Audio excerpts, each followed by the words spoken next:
अस्सलामुअलैकुम स्टूडेंट्स, जैसा कि हमारी लास्ट क्लास में हमने मोल्स और मॉलिक्यूलर मास निकालना सीखा था, आज के दिन जो है हम इंशाअल्लाह स्ट्रेंथ ऑफ अ सॉल्यूशन, अगर आप लोग देखें तो पेज नंबर बुक में 109 पे लिखा हुआ है स्ट्रेंथ ऑफ सॉल्यूशंस, मतलब सॉल्यूशन की स्ट्रेंथ, सॉल्यूशन की ताकत। केमिस्ट्री की ज़बान में इसके लिए इससे ज़्यादा अच्छा लफ्ज़ होता है concentration. Concentration means the power. अगर हम बात करें किसी सॉल्यूशंस की, अगर इसमें एक एग्जांपल देख लेते हैं। अगर हम शुगर का सॉल्यूशन बनाएं तो हम उसके अंदर with the help of test ये बता सकते हैं कि कौन से सॉल्यूशन की कंसेंट्रेशन ज़्यादा है। जिसके अंदर ज़्यादा सॉल्यूट डिज़ोल्व हुआ, इट मीन्स उसकी कंसेंट्रेशन ज़्यादा है, वो ज़्यादा मीठा है। और कंपैरिजन में अगर कोई दूसरी तरफ भी हमने शुगर डिज़ोल्व की हुई है और with the help of test अगर हमें महसूस हुआ कि ये उसके मुकाबले में कम स्वीटनेस है, कम मीठा है, इट मीन्स कि उसकी कंसेंट्रेशन कम है। सही है। तो इस चीज़ को कैलकुलेट करने के लिए, स्ट्रेंथ को कैलकुलेट करने के लिए 3 फार्मूले किताब के अंदर आपके 5 तरीके से कैलकुलेशन लिखी हुई है कि how to find the concentration.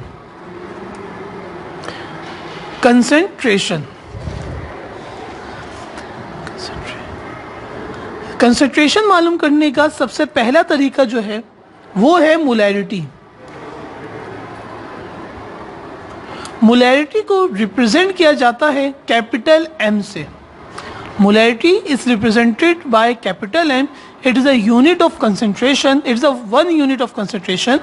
Otherwise 4 to 5 methods हैं जिसके ज़रिए कंसेंट्रेशन मालूम की जा सकती है। हम 1 by 1 तमाम मेथड्स को पढ़ेंगे और एक एक करके कैलकुलेशन करेंगे इसकी। What is molarity? मोलैरिटी क्या होती है बेटा? Molarity it is defined as the number of moles of solute dissolve in 1 litre या पर dm³। आसान बात कर लेते हैं, what is molarity? Moles per dm³। Moles per मतलब डिवीजन का साइन आता है, पर dm³। dm³ is a unit of volume. Volume किस में होना चाहिए? dm³ में होना चाहिए और नंबर ऑफ मोल्स होने चाहिए।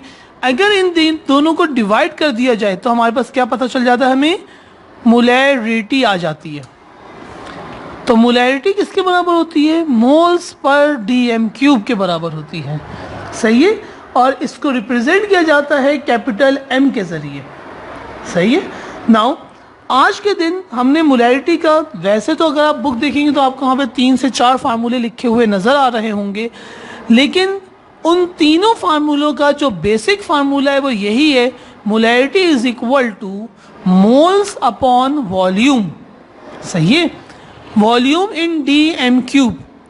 आज के दिन का क्वेश्चन जो लिखा हुआ है किताब में पेज नंबर 109 पे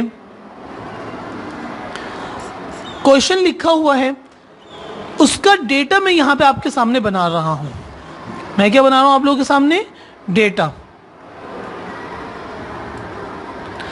अगर हम सवाल को देखें तो सवाल में लिखते हैं कैलकुलेट द मोलैरिटी।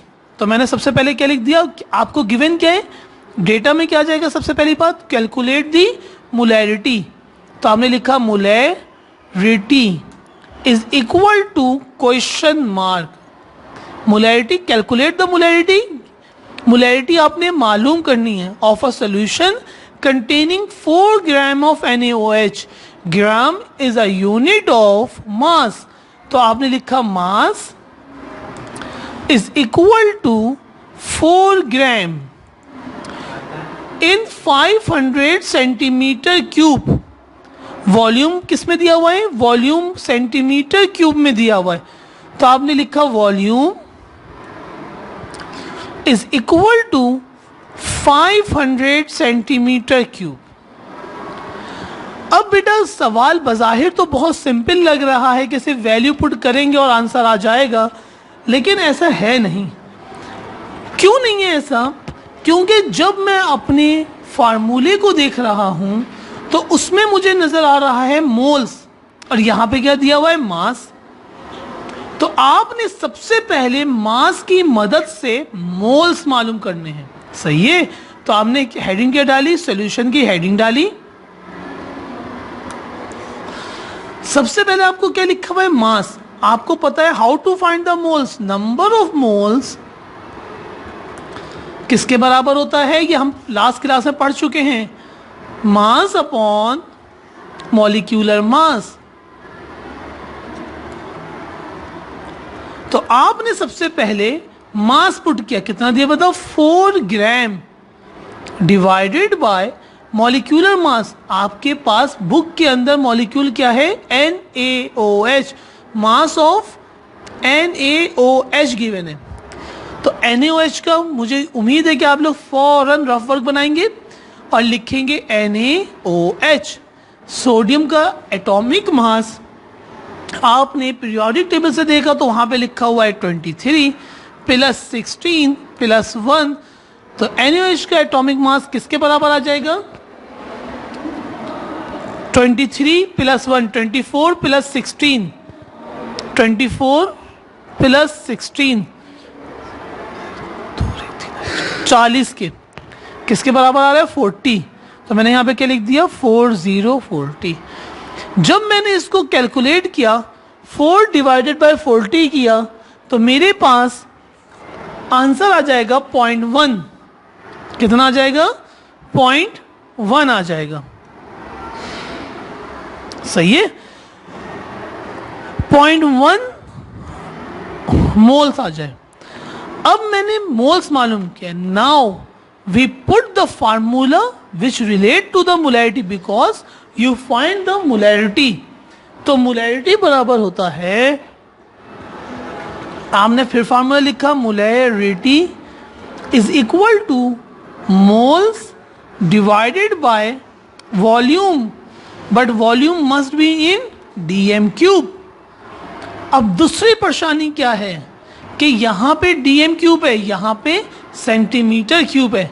तो मेरे प्यारे बच्चों, इस बात को याद कर लो, ज़हनशीन कर लो इस बात को, सही है। इस बात को आप लोग ज़हनशीन कर लो। जब सेंटीमीटर क्यूब होता है, इसको अगर मैं डिवाइडेड बाय 1000 कर दूं तो किसके